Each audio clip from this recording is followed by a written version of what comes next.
Okay, I go live too.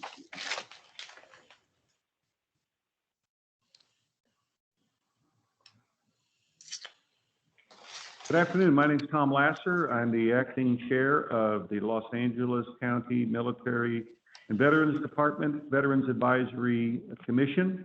Today is the 14th of July, and we are going to proceed with the July Commission meeting. Do me a favor, please mute yourself so we don't have any competing funny noises in the background so we can continue to communicate. So the meeting is called to order. And the first order of business will be the Pledge of Allegiance, and I've asked Jennifer Campbell to lead us in the Pledge of Allegiance. Jennifer, you on board? I am. Thank you, Tom. Yes, ma'am. I pledge allegiance to the flag of the United States of America and to the republic for which it stands, one nation, under God, indivisible, with liberty and justice for all. Very good. Thank you. Appreciate that. We're officially moving on. And now for the roll call of the commissioners, I'm going to turn it over to Stephanie Guerrero. Tom Lasser. Present. Brittany Moore. Joe Leal. Present. Patricia Jackson Kelly. I saw her. Yeah. Joanna Present.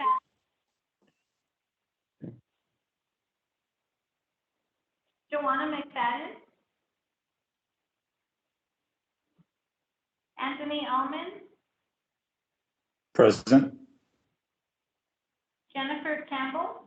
Present. Okay, and once more, we'll go through Brittany Moore. And the present, I don't know if that was from Patricia Jackson Kelly or Joanna McFadden. I'm present. Okay. Joanna McFadden.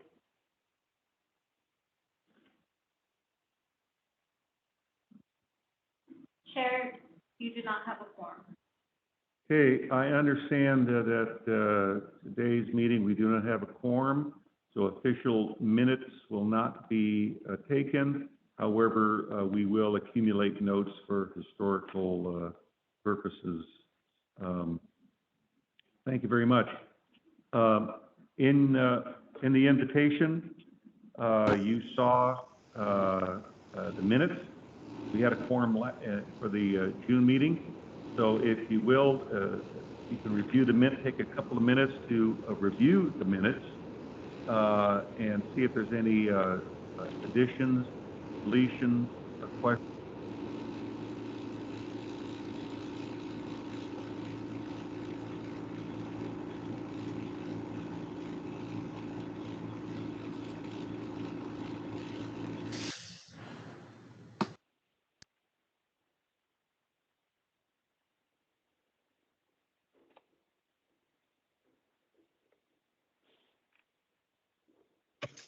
Commissioner Lasser, if you're speaking, you're muted, sir.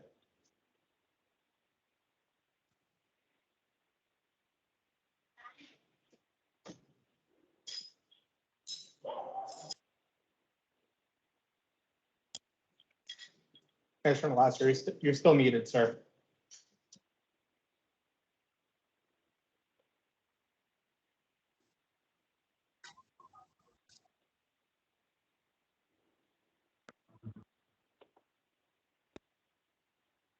Okay, I'm loud and clear.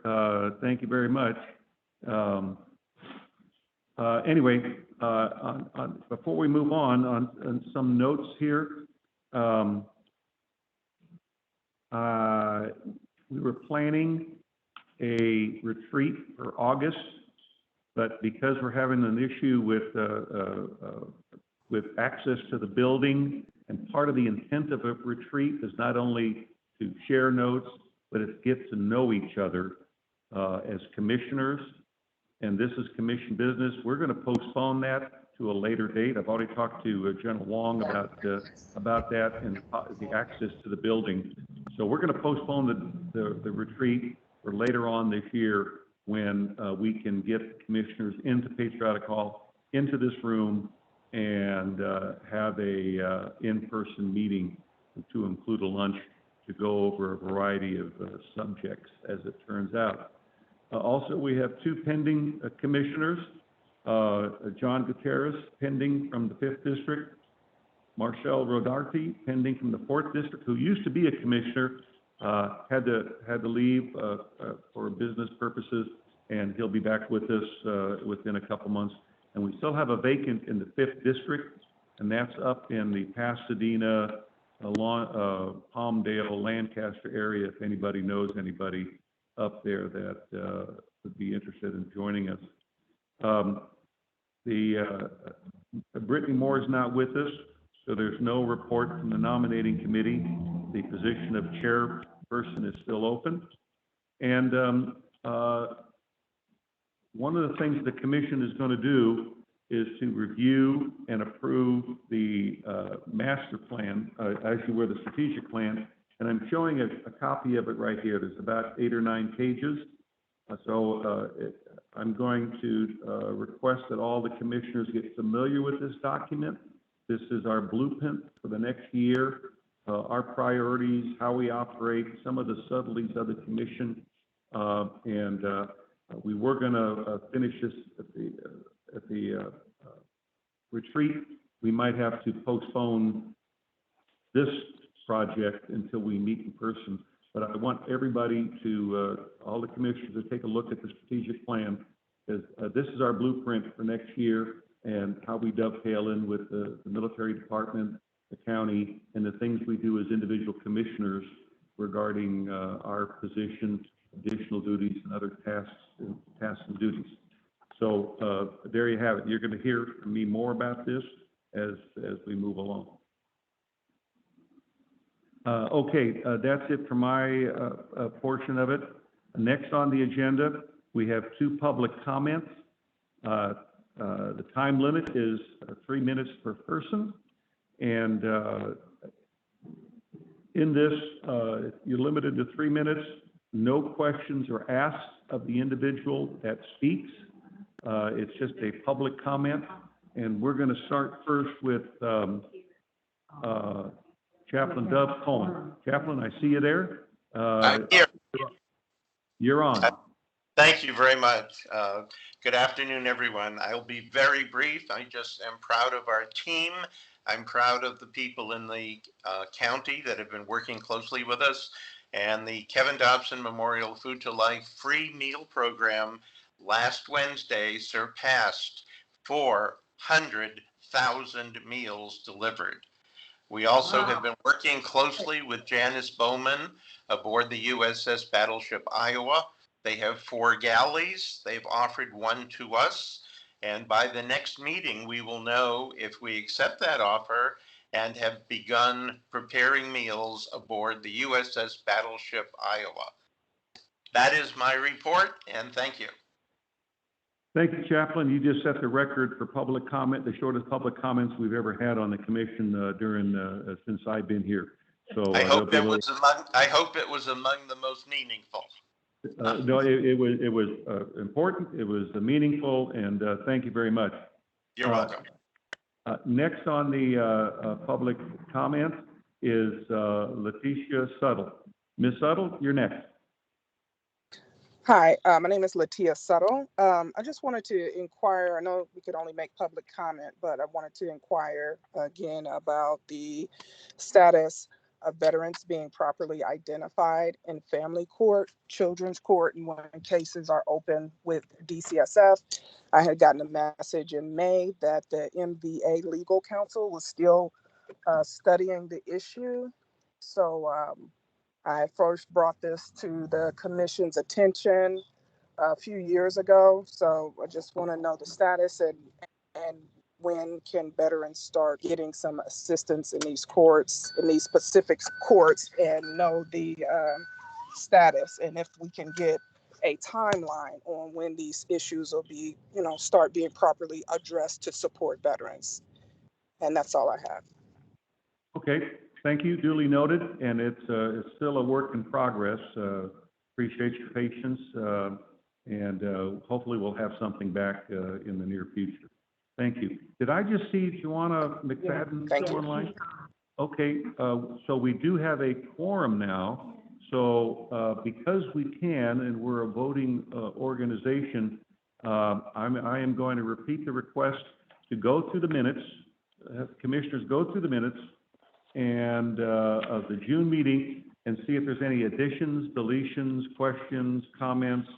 So take a minute and go through there. We had a couple guest speakers and some other items in here that I think were noteworthy. So take a look at them and see if we have any corrections. This is Commissioner Ullman. I'll make a motion to approve the minutes. Commissioner Ullman has made a motion to approve. Do we have a second? This is Commissioner McFadden. I second. Second from Commissioner McFadden. Thank you very much. Now we're going to proceed on with our agenda. And first up is Healing California with my friend Lauren Duncan, the Executive Director, and she will be introduced by General Wong. Good afternoon, commissioners and special guests. It's my privilege today to introduce our friend Lauren Duncan. She is the Executive Director of Healing California, which is a state organization. And in her position, she is the Executive Director. And where dental, medical, and vision services are offered to underserved populations throughout the state, with a special focus on veterans and their family members. So it is my honor to introduce Lauren, and thank you for being here today, and we are looking forward to your presentation. Thank you so much. Thank you all, commissioners. I really am humbled by having this opportunity to speak with you today. I have spoken before you before, and I thought at that time I had the greatest job in the world. I have been proven that now I actually have the greatest job in the world, where I can be the Executive Director of Healing California, where we offer no-cost dental, medical, and vision benefits to underserved populations with a special focus on veterans and their families. We have a mobile medical unit where we go throughout the state to what is commonly referred to as doctor deserts. So we go to areas where they don't have a doctor within about 50 to 100 miles. We are in rural and urban communities. And one of the greatest things about the job is we don't have a form that is 20 pages long. 2 pages, let us know who you are, how we can contact you. You are not denied any services due to your DD 214 status or your income or any other services. We really are here to help, and we are 100% donor supported. So when I think of all of you and all of your teeth, and when was the last time someone had a toothache, we have clinics that I would love to invite each of you commissioners to, or do a field trip where all of you come so that you can see the compassion and the respect that we offer those clients that come to us. Many of our doctors have served in the military as well. So it is essentially veterans taking care of veterans. We do take care of family members. I myself am a family member, so that's a passion of mine. But the greatest part about it is, oh, great, there's my fact sheet. Okay. So if you look at the fact sheet, it'll pretty much sum up what I'm saying. But one of the most important things is for $25, you can provide one patient with a full dental exam. For $100, you can provide $1,000 worth of treatment. If anybody has fat pockets and they want to do $5,000 to $10,000, you can cover the cost of an entire clinic for a weekend. Our mobile medical unit was stolen on my first day of work. So we've had to rent trucks and trailers to be able to continue providing our services, but we have not been deterred. And for this part of the year, we've already seen over 1,600 clients. So I'm open to questions. I'm super open to partnerships, but just please spread the word and check our website to see when there are clinics so you can refer people who need dental and vision. We want to be part of the supportive web that takes care of those that really need our support. And we want to do so in a culturally compassionate and respectful way. This is our way to serve. Lauren, good job. This, Thank Mr. you. Lasser, where are you located? Where's your headquarters? I'm literally in Alhambra, but we will travel anywhere. So this is a statewide, within the state of California program? Yes, Is this a new program? Did you start this, or has it been in existence for a while? it's been in existence for a while, but they were before me. They were just good people doing good work. You know, I'm the noisy one, so I'm trying to spread the message. Okay, But- okay. We've been Okay, around for 3 years. We are 501c3. We have a GuideStar transparency seal. We're a real organization. It's not just me with the dental pick, I promise. Okay. Okay, can you send us, and me in particular, that fact sheet that Absolutely. we can share? Because this is totally new to me. I had never heard of the program before, and I know I've been following you around the past several years and didn't know where you wound up. So this is a good thing, and it fills a niche that that's really not out there. It's not one of those overlapping, duplicating type of organizations. But thank you very much. Send that to us, if you will. And I understand there's a couple more questions.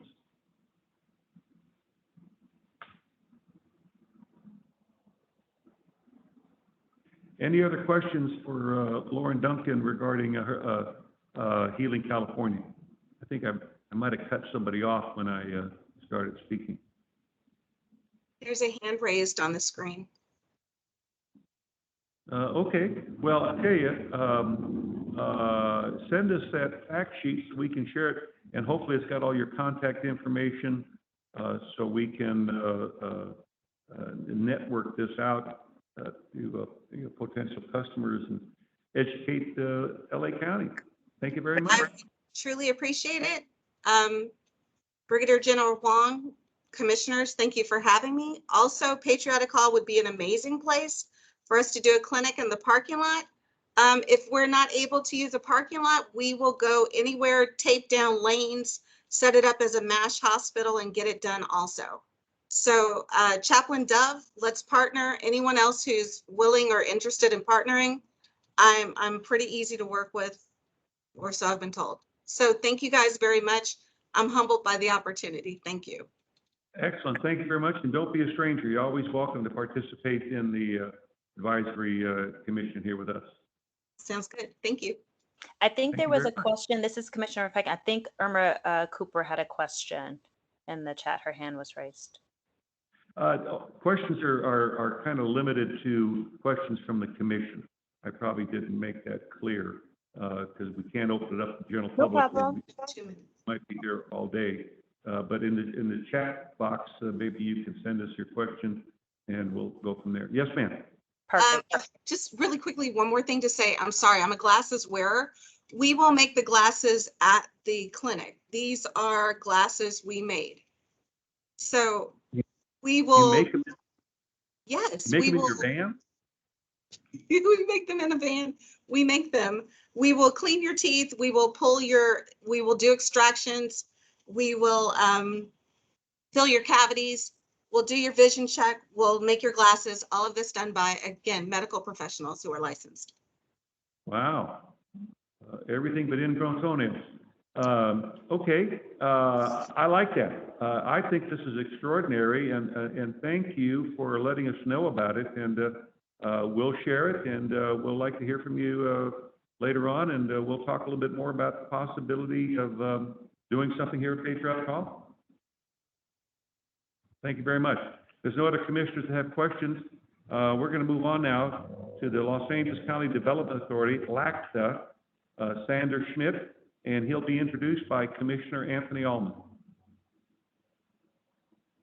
Thank you, Chair. This is a a follow-up conversation to what we heard last month regarding the principal developer or the West LA Veteran Collectives Community Plan.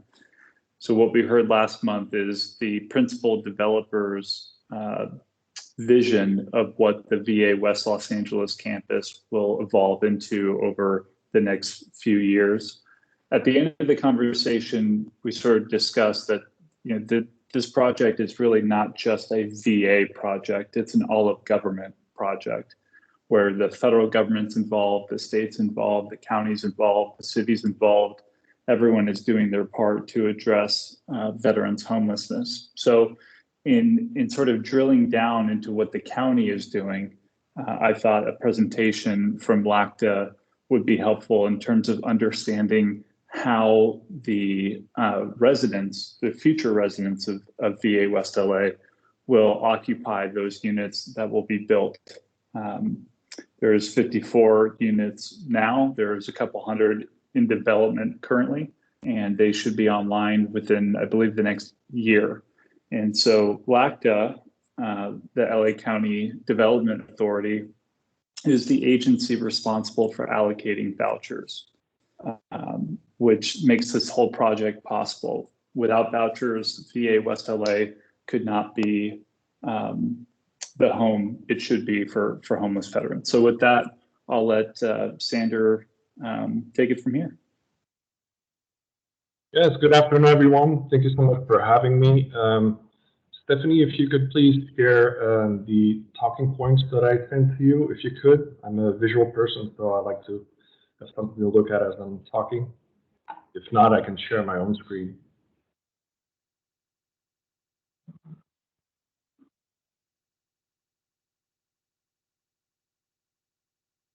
Stephanie, do you have that, or should I share my own screen? You can share your screen at the top right. There's an arrow pointing up. Okay, no problem. I will do so right now. Thank you. Are you all able to see this? Whoa. Little hard to see. I don't know if there's any, you can magnify it at all. Yeah, I can blow it up. Okay, oh, okay, there you go. That helps. That helps. Okay, great. See part of No problem. Yeah. So the LA County Development Authority, formerly known as the Housing Authority of the County of Los Angeles, HACOLA, we have a pretty large VASH program. As of May 1st, we were allocated another 500 vouchers by HUD. So we're now up to 3,200 vouchers on the VASH program. Now, by default, these vouchers are tenant-based vouchers, meaning that when an applicant is deemed to be eligible, we give them a voucher and tell them to come back when they find a unit in the open market. But HUD will also allow us to project-base some, none, or all of our VASH vouchers. And so that's what I want to talk about today. So I just want to give a really brief overview of what the differences are between tenant-based and project-based, particularly from an owner standpoint. So on the tenant-based voucher program, the assistance is tied to the tenant. So when the tenant vacates the unit, the assistance is terminated, and that is quite literal. So even in the case of death, we literally have to take back any money past the date that the person expired. So that then leads to a vacancy that would have to be filled. On the project-based voucher program, the assistance is tied to the unit. So when a tenant, in this case a veteran, vacates the unit, then the LACJ will obtain another referral from the VA to occupy the unit as quickly as possible. So we're much more involved in that process. Then on a tenant-based voucher program, there are no vacancy payments. So again, when the tenant leaves the unit, the unit could be empty for however many months without any income. Whereas in the project-based voucher program, we will pay up to 2 months of vacancy payments. So that's obviously very attractive for the owner developer. On the tenant-based voucher program, the tenant may pay up to 40% of income at initial lease up. So on the tenant-based voucher program, the rents could potentially be a little bit higher than on PVV, because on the PVV program, we cannot pay more than the current payment standard minus the applicable utility allowance, which then results in the tenant only paying 30% of their income. Then on the tenant-based voucher program, There's only a 12-month lease between the tenant and the owner, but even that is strictly between the tenant and the owner. So if the tenant breaks their lease after 6 months, there's nothing really that the LACDA can do about that. Whereas on the project-based voucher program, we have an initial 20-year contract between the LACDA and the owner, and that is, again, very attractive for the developers because they need that security for their financing, to secure the financing. And then there's another option for another 20-year extension after that. Now, tenant-based voucher program, LACDA has an interagency agreement with the city of LA, and veterans may use their VASH voucher within the city. So that's definitely a plus. Whereas on the PBV program, we can only issue vouchers to projects that are in our jurisdiction. So that's kind of a quickie overview over regarding the two types of Section 8 systems. So as I said, the VASH vouchers are initially tenant-based. Our tenant-based voucher program has seen a lot of struggle in the recent years with owners not wanting to rent to Section 8 voucher holders. The voucher is initially only valid for 180 days, and we have seen a huge increase in tenants asking for a special extension because they cannot find anything within that time frame. So again, that's where the PBV program comes in as a very good solution to that, because these developments are built specifically with these tenants in mind. So there's those barriers don't exist. So that brings me to the West LA VA campus. Oops, I'm going a little too far. Use the scroll bar here. Are you able to see my chart at the bottom of the screen?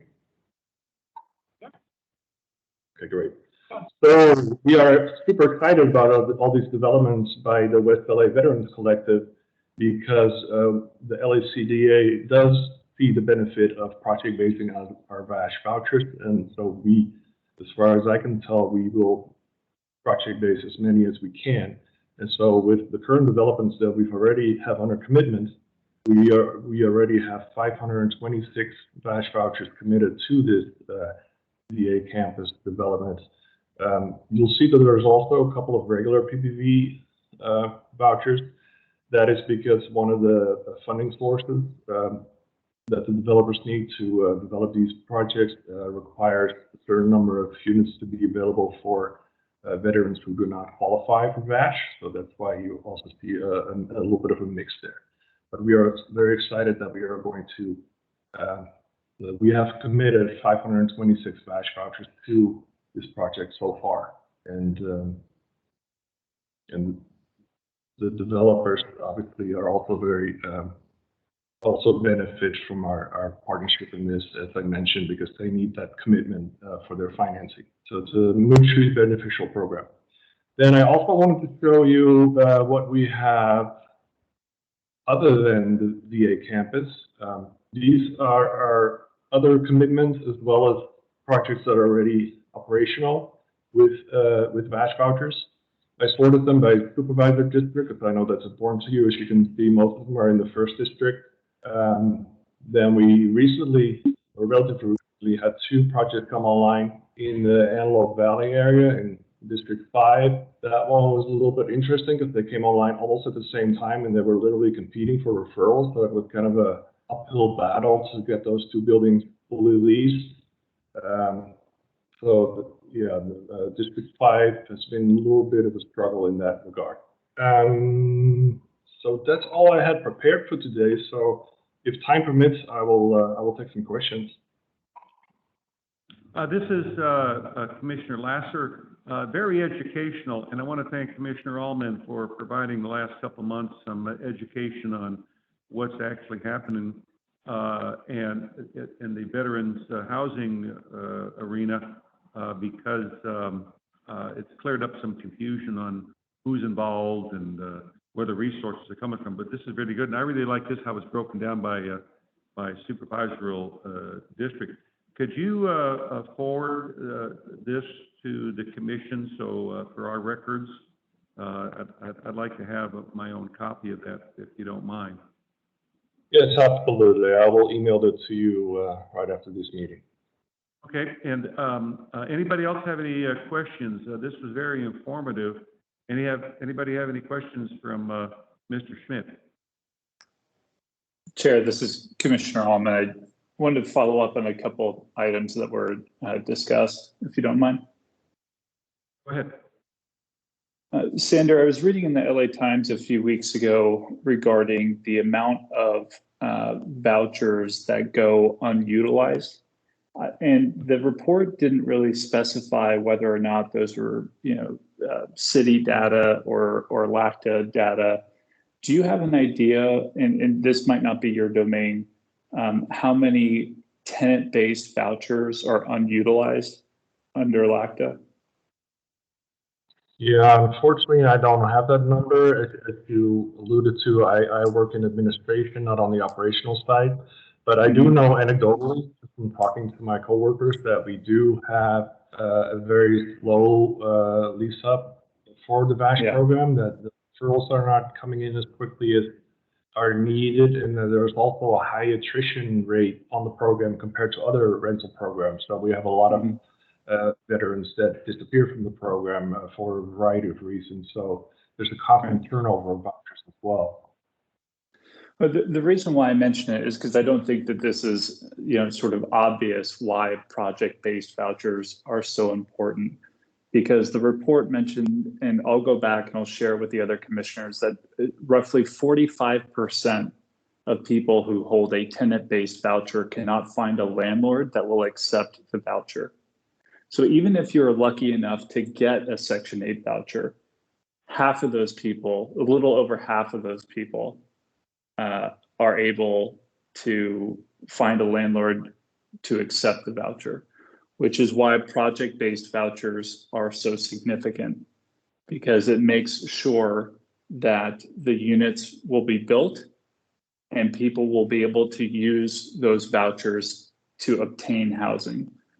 So it's hard enough to get a voucher as it is, but the process of finding a landlord to accept the voucher is even harder.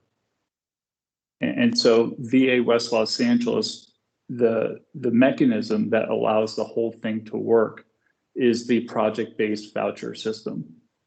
And that's why I think it's important to note that the housing scarcity is real. It's a real problem in LA. I'm sure all of us know that. And VA West LA is an opportunity, at least for the veteran community, to sort of alleviate the issue of finding a landlord that will accept these housing vouchers. And that's a big deal. The other thing I just wanted to point out, and I appreciate Sander for the information. I personally had no idea that there were just normal project-based vouchers going into this project. So that's super interesting. You mentioned that it's for veterans who may not necessarily qualify for VASH. Could you talk about that a little bit more? Yeah, I know that it's the VHHP program specifically requires that these affordable housing projects for veterans allow a certain amount of veterans to get a unit who may not otherwise qualify for the VASH vouchers. So that's why there's a mix. And then in addition to that, it's my understanding that the VA is starting to change their policies a little bit on who qualifies for a veteran healthcare or not, that there may be a larger amount of veterans who have, other than honorable discharge, being able to get a VASH voucher. So with those two things combined, I think we can serve the most amount of veterans possible, which is very, very positive. And the last question I'll have, just for clarification, when the county receives the allotment of vouchers, do they receive Section 8 vouchers and then it's a separate sort of allotment for VASH vouchers for veterans specifically? Or is it just one giant allotment and then you can pick and choose how many that will go towards the veteran community? Could you sort of explain that a little bit more? Yeah, so these VASH vouchers that we received, like the 500 that I mentioned as of May 1st, they're specifically for VASH. The money that we pay for the rental assistance, it does come out of the same pot as the regular Section 8, but it's more of a technical accounting issue. But yeah, we do have to report on these VASH vouchers to HUD and the VA on a regular basis to show how we are doing with, leasing them up. Great. Thanks so much. I really appreciate it. I hope this was helpful to the other commissioners and the general public. Thank you. It was all part of the education process in informing the county about what's going on. One slight question before we move on. You said that about 45% of the veterans cannot find a landlord that will accept a voucher. Is there any kind of solution or incentive that's out there for that purpose, or is that just a dead end in the way it is? Just to clarify on my end, the article wasn't specific to the veteran community. It was just voucher holders, the general public. But I can, again, I'll share that article with the other commissioners. Sander, I know that there's special incentives, with regard to the VASH program. Again, that may not be your area of expertise, but I recall that there's added benefits to landlords, certain guarantees. Is that right? Yeah, that's correct. On the tenant-based program, we do offer incentives to encourage private owners to rent to our clients. So we will give them a holding fee. So we will inspect the unit and then pay for 1 month worth of rent, during which time we will try to find somebody who wants to live in that unit. So that's one incentive. And then we will pay for the security deposit in some cases, but we do some damage mitigation in some cases. So yeah, we try whatever we can. The other thing I wanted to bring up is that the state of California either already has adopted or is going to adopt a law that owners are not allowed to decline Section 8 assistance because it's considered part of the client's income. So they're no longer allowed to put in their advertisements, we don't accept Section 8. I'm sure the owners can still get around that in some way, but maybe I'm being a little bit cynical, but that's at least, a step in the right direction. This is Commissioner Jolie. I'd imagine that a majority of these landlords, they understand that there's an inspection process that has to take place for anything, VASH Section 8 related.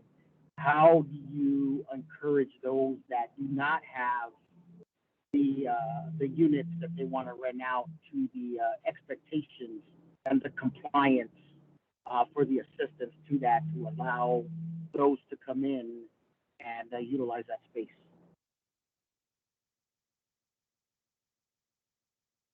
I apologize. I don't think I quite understood the question. You're asking how we prepare the owners for the inspection process? Is that what you're asking? Yeah. So what winds up happening is, for example, I'm a landlord. Most of us here own homes, and what winds up happening is, in many cases, the landlord may be afraid of Section 8 or inviting the Section 8 because of the inspection process for the unit, and they might not want to allow or have anybody in there going and inspecting their units. So my question is, for a landlord, for example, that wants to open up their apartment, but they might not be to the expectations and or the compliance for the approval process, is there an incentive for them to be able to get their apartments, for example, to that compliance for the renting? That was my question. Oh, okay. I see what you're saying. You're talking about making certain repairs prior to one of our voucher holders moving in. No, I'm not aware of that being an incentive that we offer at this point. So the unit will have to be, in proper order by the time that we start the process. Yeah, so I just wanted to add that, because typically what winds up happening is, you're right, the apartment, obviously, for the protection of the veteran and anybody using the Section 8, the VASH process, you want them to ensure that they have a good functioning apartment, but you might have a landlord that doesn't have the compliance and they want to rent, but they don't have the money to repair the water heater, for example, or the leaks in the restroom. So that's pretty much the reason a lot of landlords, in my opinion, that I've dealt with, that they shy away from it because they just don't have the money to do the repairs. But anyways, I just wanted to add that as one of the obstacles that the chairman asked, why is it that what's discouraging landlords? And that is one process. Anyways, that's just my feedback. Thank you very much for the presentation. It was amazing. This is Commissioner Allman. I think one thing I have heard of similar programs. It may not be through LA County, but the city of LA might have that incentive program. I believe it's been a while. I'd have to go back and check.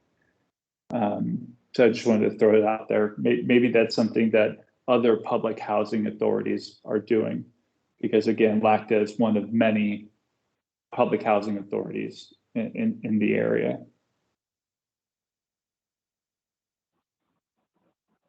Okay, if there are no other questions, thank you, Mr. Schmidt. Appreciate your contribution, and please feel to join us and add anything later on in the future, because we're learning a little bit more, and the more we know, the more we're able to help the veterans. Okay, thank you, and thank you, Commissioner Ullman. Next on the agenda, we're going to move on to the Department of Military and Veterans Affairs report, and that's General Ruth Wong. For my July report this month, I have 5 items that I'd like to present. The first one has to do with the memo that we received from the board's executive office, and it was regarding the opening of county buildings. And the memo stated that once the chair of the board of supervisors announces plans to reopen the county, we may return to in-person public meetings once logistical requirements are met. And so what we're saying is that we're looking to September, when the board will reopen county buildings, and that will also include in-person commission meetings. So just to answer those questions about when are we going to see one another other than on the street and virtually, we're looking at the board to reopen county buildings in September. The second item is a huge victory for the county veteran service officers throughout the state. I have been sharing with you for the last several years that I've been working with the legislative representatives in Sacramento to augment our subvention funding. A portion of the funding that we get in our department comes directly from the state.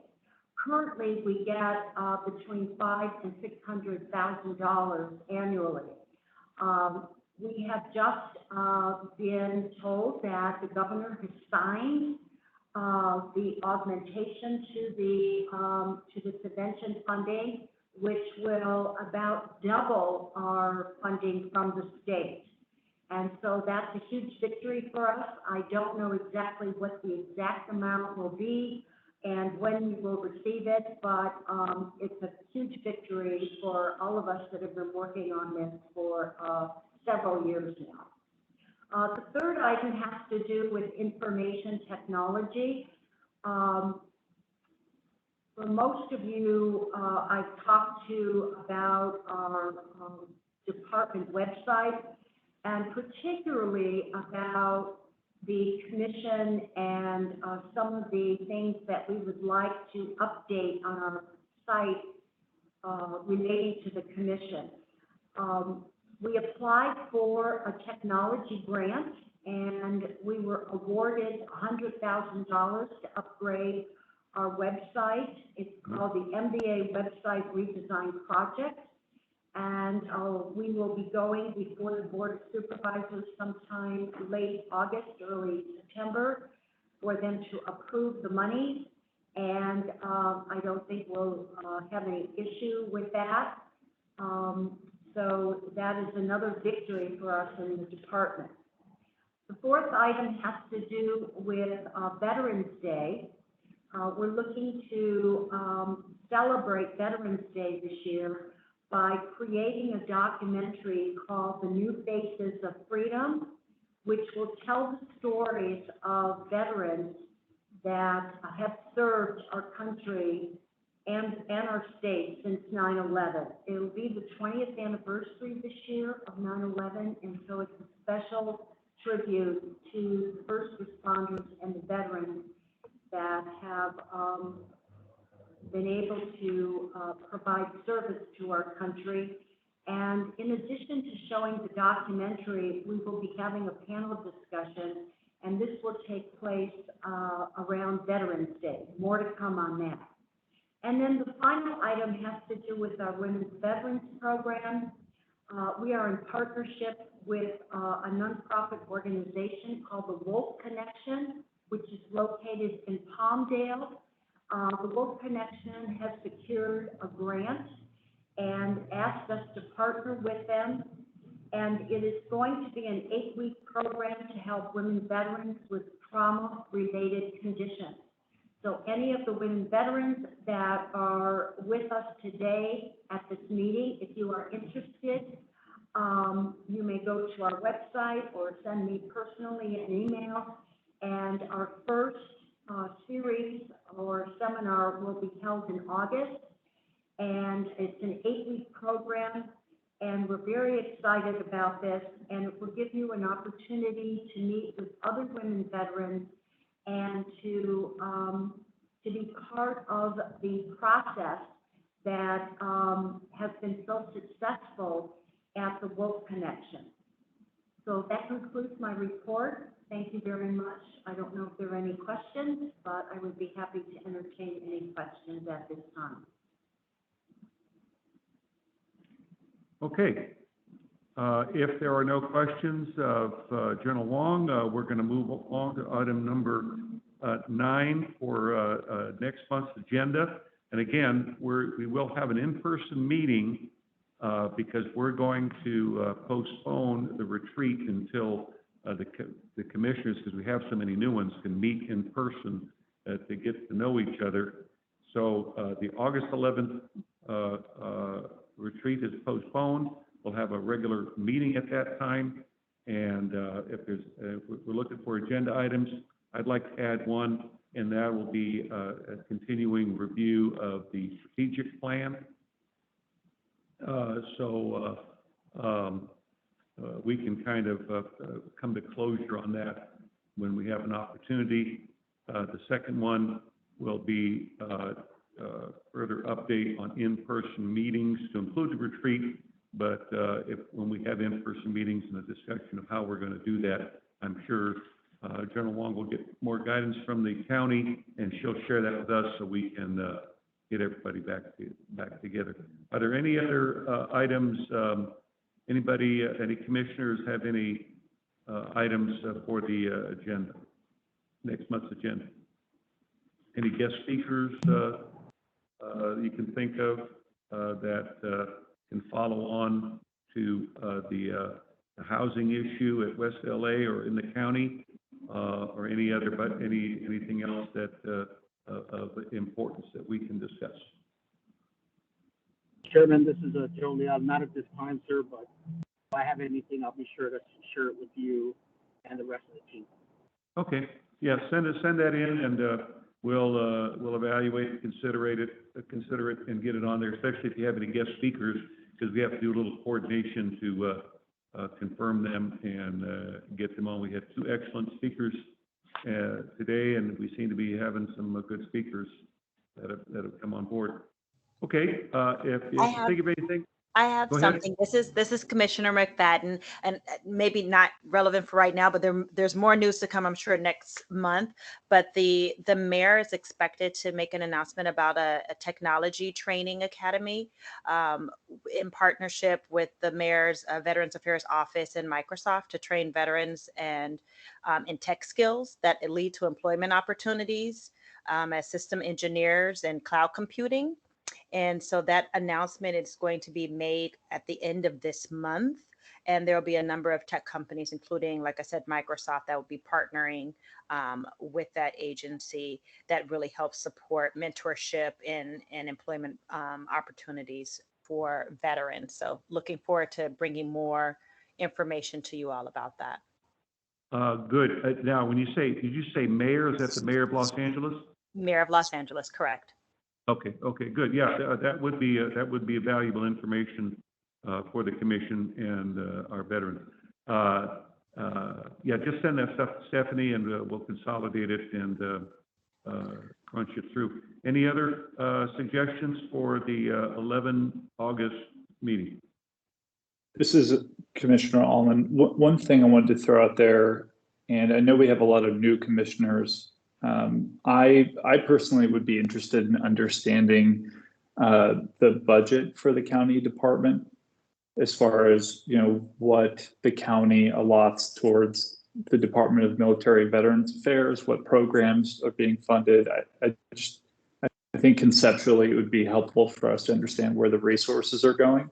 And I know that the county is on a completely different, you know, budget cycle from, you know, the federal government.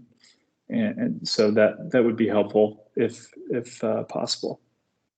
Okay, that sounds reasonable. That's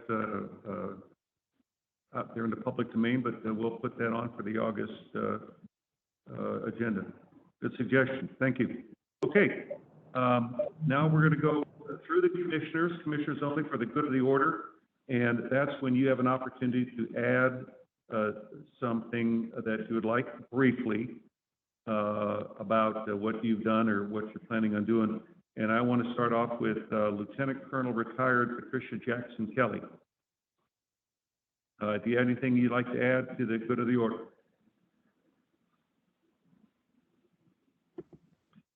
Maybe she's muted or moved on. We'll come back to her. Commissioner McFadden, do you have anything else you would like to add for the good of the order? No, I think like I mentioned, that Technology Training Academy is the biggest partnership that I'm hoping to support, and also leveraging TikTok as a big partner for that and other companies. So I know we're trying to get as many people engaged in that to build that mentorship and pathway for recently transitioning veterans and those who are already in the process of seeking employment. So looking forward to giving more updates on that. Okay, very good. Duly noted. Moving along, Commissioner Jennifer Campbell, anything that you'd like to add? I think Joanna covered it. I was going to say a little thing about the technology academy, training academy. So I think she covered the most of it. I believe the mayor and his Veterans Advisory Council is going to be meeting for the announcement of it at City Hall, which is going to be Tuesday, July 27th. So there'll be more information as Joanna said, but I believe the actual courses start in August. But I'll make sure that either she or I get sent out all the information that we have. Okay, that's very good. And if you get a press release, Larry Vasquez, the mayor's director of Veterans Affairs, made a comment to me about it, but I didn't have a date. And if there's a press release, a notice, or announcement, if you could get it to us so we can circulate that, I'd appreciate that. Will do. Thank you. Thank you. Thank you. Commissioner Leal. Yes, Chair. First of all, thank you everybody for coming on and dating. Very important for us to be educated, and we definitely learned a lot today. You know, with an SD1, I know that many of you know that I'm heavily involved with the Veteran Peer Access Network, and I started thinking about a guest speaker for next month. And General Wong, this one's for you and all the military Veteran Affairs team.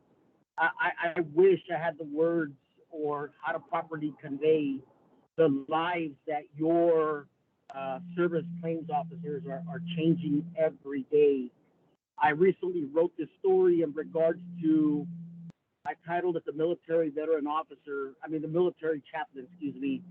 And, you know, we've been spending a lot of time educating the masses with all the reserve centers, National Guard, talking about the Veteran Career Access Network and different opportunities in military veteran affairs.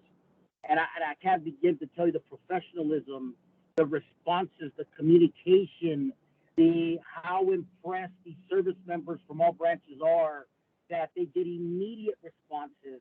They're not sitting there. I'm talking about we hang up a phone 2 hours later, they're receiving a call from a service officer stating, hey, I'm here to help you. They are definitely changing the stigma. Those that 10, 15 years ago had a bad experience are now very happy because of your department. They say, there's a saying, I am a reflection of my leadership. I got to tell you, kudos to you, General Wong, and all your team, because these claims officers are simply amazing. If possible, maybe having George Dixon talk to us a little bit next month, maybe just to talk about a little bit more about the claims. There are a lot of things that we wind up getting. I will tell you, and I want to share something with you. There are a lot of senior veterans, upwards in their 70s and 80s, that are eager to go back to work, but they're not being employed because of their age. And it's very unfortunate, but we're advocating, and it's actually happening. That's very unfortunate. But I will tell you this. Thank you very much, Military Veteran Affairs, for everything that you do. We appreciate you. We're successful with our veterans because of you. Supervisor Solis has us very busy in the district, serving the community, serving its veterans. And so if possible, we could get George Dixon next week to just talk to us about claims. That would be great. So that's pretty much where I'm at. My hat's off. And that's pretty much what I have, Chair. If I have any alibis, I'll let you know. But it's just the Veteran Career Access Network and the veterans and the chaplains and everybody we're dealing with. And the reason I bring that up very quickly, a lot of military officers that are supposed to be the strong ones are afraid to get mental health because they believe it will affect their military service. We are changing that stigma. We are connecting them to the vet center in different areas. A lot of good stuff is happening within the military command and its formations and its senior leadership. So we're hard at work, proudly representing Military Veteran Affairs, proudly representing the commission and our prospective supervisors. Thank you all. That's all I have. Thank you. Thank you very much. Very good. Duly noted. And Commissioner Allman, anything that you'd like to add for the good of the order? I mentioned the quote from that LA Times article. I put it in the chat box if anyone wants to go ahead and read about that. As far as good of the order, I noticed that the department put out our meeting through the GovDelivery email distribution network. So thank you for that. I appreciate it. And I think that, as far as getting these, meetings on YouTube so that people can share the information throughout their different networks is helpful. I've seen a couple of those videos on the YouTube channel, which I think is great. And that's all I have. Thank you. Thank you. Very good. And those were good suggestions that were adopted. I think I'm last on the list. I'd just like to mention I spent a couple hours with Supervisor Hahn in San Pedro at the Korean Bell on the 4th of July. Had about 200 or 300 people there. And I was honored to be on the program with the Pink Lady and Chaplain Dove on this past Sunday in her studio in Woodland Hills. I've heard a lot about her, and I was honored to be on her program for an hour and treated like royalty. I didn't deserve, they made me feel important, but it was good. View the program if you can.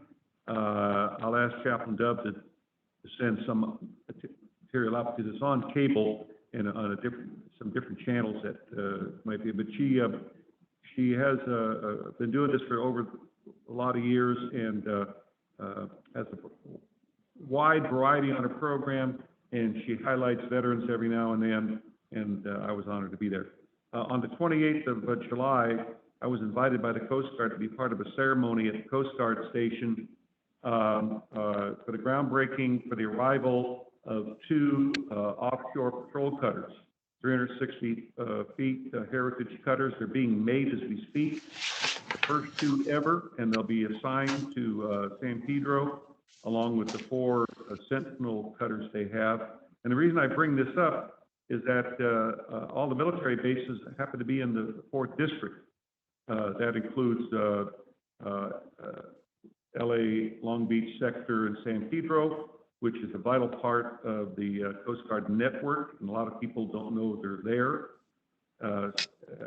but very vital to this area. And the captain, Captain Rebecca Orr, is captain of the port, has a very big, she has, her job description is so long, I can't even repeat it.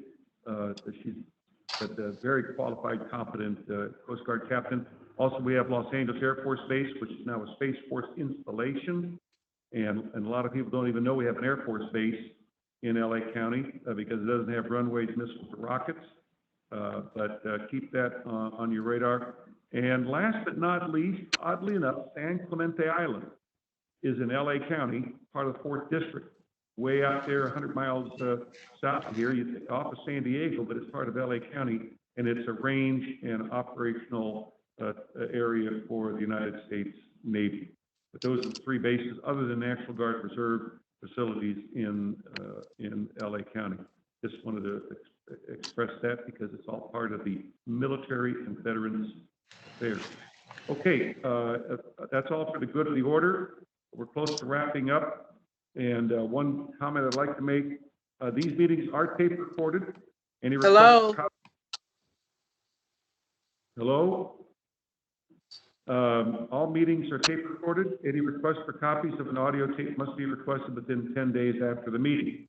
That's above and beyond the YouTube I'm going to think. Before we adjourn, officially adjourn, I'd like to turn the meeting over to Jenna Wong for memoriam. This month, I'd like to adjourn in memory of Pete Ramirez. Pete was a member of the American Legion Star Post 309. He served as a color guard in that unit. He was a World War II veteran that served in the South Pacific and Guam as a Navy Seabee. The second individual, although from not LA County, but was in his obituary was in the LA Times this past Sunday. Frank Wada, 99 years old, Japanese American. He served in the U.S. Army's 442nd Regimental Combat Team. 18,000 of those men served in that regimental team, and they earned more than 4,000 Purple Hearts, 21 Medals of Honor, and an unprecedented 7 Presidential Unit citations. So in memory of Frank Wada and also Pete Ramirez. Rest in peace. Do I have a motion to adjourn the July meeting of the Veterans Affairs Commission, the Veterans Advisory Commission? Chairman Joe Leal, motion to adjourn. We have a motion to adjourn. Do we have a second? I'll second. This is Commissioner Campbell. Commissioner Campbell, thank you very much. We'll see everybody in August. This meeting is adjourned. Thank you. Thank you. Okay. I'm not going to touch anything.